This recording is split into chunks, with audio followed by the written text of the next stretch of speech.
Anecdote matrimoniale. De sa future épouse, Nasreddin ne connaissait que le nom, l'étendue de ses biens et sa silhouette qu'il avait aperçue de loin, voilée depuis la tête jusqu'aux pieds. Il s'était plié aux coutumes de son pays, qui voulait que ce soit les parents qui traitent ces sortes d'affaires. Nasreddin ne connaîtrait le visage de son épouse et tout ce qui s'ensuit que le soir de ses noces. La nuit, que dans les mille et une nuits on nomme de façon fort élégante la nuit de la pénétration.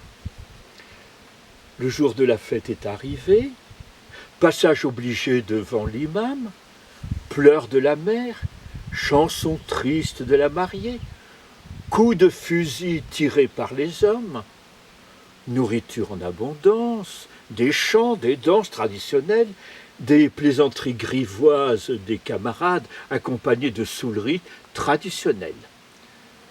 La nuit est arrivée, les deux époux se sont retirés dans la chambre nuptiale éclairée par un clair de lune orientale.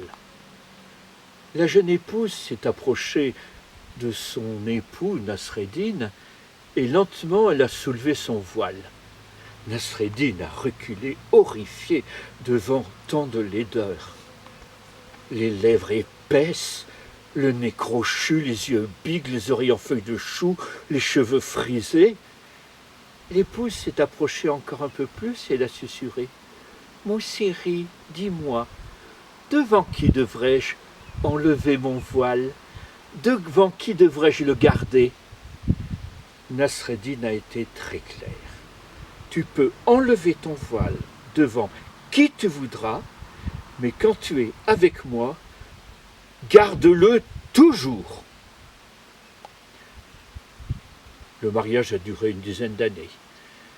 Et au bout de 10 ans, Nasreddin est allé voir le juge pour lui demander le divorce. Et le juge a dit, Nasreddin, tu t'es enfin décidé à te séparer de ta femme, mais au fait, dis-moi, rappelle-moi son nom. Ben, je l'ignore, dit Nasreddin. Comment? Tu ne connais pas le nom de ta femme? Nasreddin dit au juge, je l'ai su autrefois, mais non, je ne le sais plus.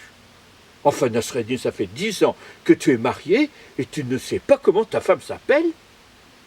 Oh, monsieur le juge, il faut me comprendre. Moi, je ne pensais pas que le mariage durerait aussi longtemps, alors je n'ai pas pris la peine de retenir son nom. Le temps a passé et Nasreddin s'est remarié. Mais cette fois-ci avec une femme jeune qu'il a choisie lui-même et qu'il aimait. Mais malheureusement, le ciel n'a pas permis que leur bonheur dure longtemps. Et la femme a gagné le paradis d'Allah, le paradis des femmes où elle espérait peut-être rencontrer des héros, puisque les hommes ont leur houri. Nasreddin a versé des larmes abondantes. Ses amis, ses voisins sont venus le consoler en lui disant « Nasreddin, Nasreddin, le monde est plein de jeunes femmes qui sont belles et qui ne peuvent que t'aimer. Allons, ton épouse, on saura la remplacer. » Un peu plus tard, c'est l'âne de Nasreddin qui a rejoint l'épouse. Il est allé au paradis des ânes, retrouver peut-être aussi des ânesses, s'il y a un paradis des ânes. Et Nasreddin a versé des larmes abondantes. Et les voisins, les amis sont venus le trouver en disant « Nasreddin, Nasreddin, mais enfin, tu pleures encore plus que pour le décès de ton épouse. » Ben oui, dit Nasreddin. Quand j'ai perdu ma femme, tous vous étiez là à me dire « On va la remplacer. » Personne n'a proposé de remplacer mon âne. Nasreddin, devenu veuf, a épousé une veuve, et très vite, la femme, chaque jour, avait des petites réflexions. Avec mon défunt mari, ça se passait très différemment. Mon défunt mari n'aurait jamais dit ça. Mon défunt mari faisait ceci, mon défunt mari faisait cela. Nasreddin était exaspéré. une nuit qu'ils étaient tous deux endormis dans le petit lit étroit, côte à côte, la femme s'est réveillée. Elle l'a secoué. Mon précédent mari savait me rendre hommage bien plus que toi. Il savait accomplir son devoir conjugal. Furieux, Nasreddin, d'un grand coup de pied, l'a envoyé valser au milieu de la pièce. Elle s'est mise à pleurer. Mais pourquoi tu as fait ça? Écoute, a dit Nasreddin, il faut que tout ceci soit clair.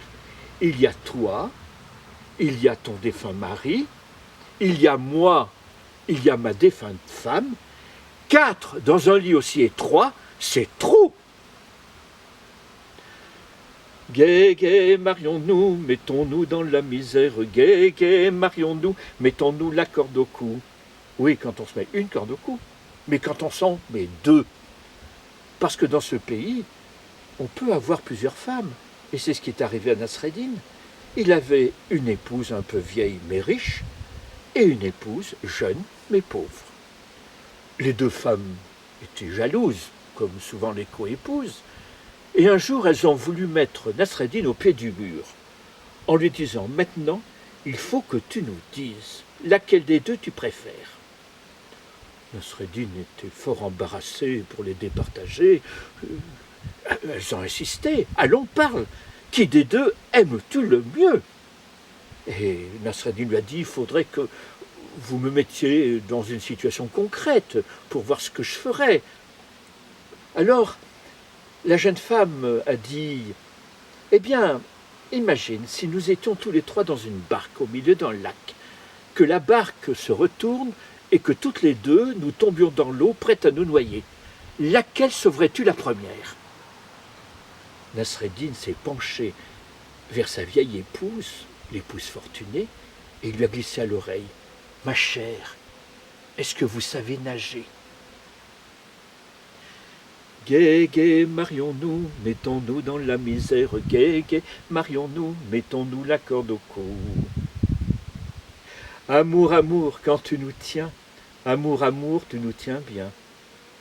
Et qu'en est-il du côté des femmes de La Fontaine? Un homme de moyen âge, et tirant sur le grison, jugea qu'il était saison de songer au mariage. Il avait du content et partant de quoi choisir. Toutes voulaient lui plaire. En quoi notre amoureux ne se pressait pas tant, bien adressé n'est pas petite affaire. 2 veuves, sur son cœur, eurent le plus de part. L'une encore verte, et l'autre un peu bien mûre, mais qui réparait par son art ce qu'avait détruit la nature. Ces 2 veuves, en badinant, en riant, en lui faisant fête, l'allaient quelquefois testonnant, c'est-à-dire ajustant sa tête.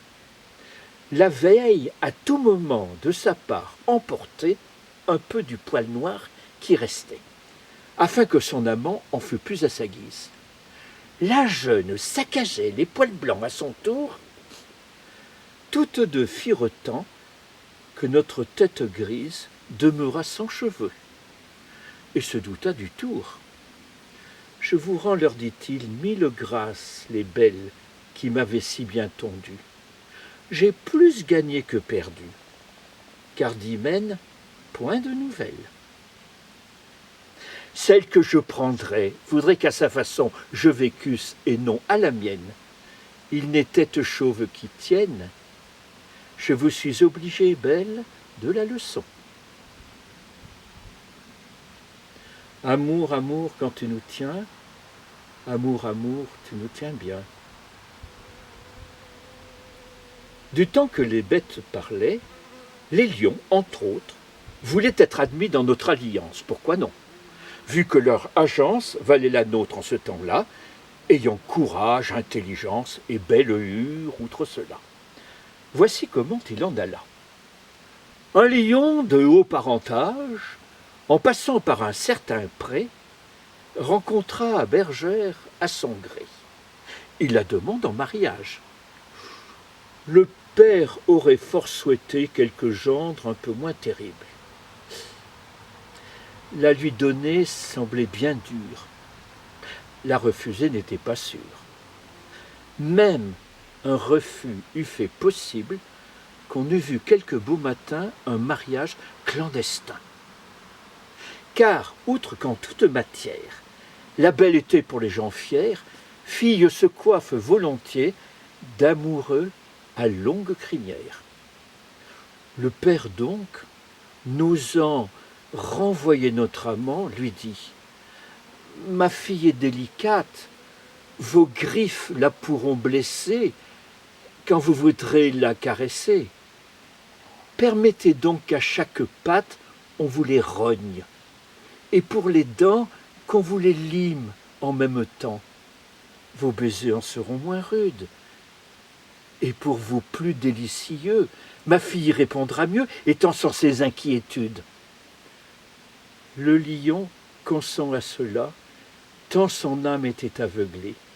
Sans dents ni griffes, le voilà, comme place démantelée. On lâcha sur lui quelques chiens, il fit fort peu de résistance. Amour, amour, quand tu nous tiens, on peut bien dire adieu prudence. Amour, amour, quand tu nous tiens, amour, amour, tu nous tiens bien.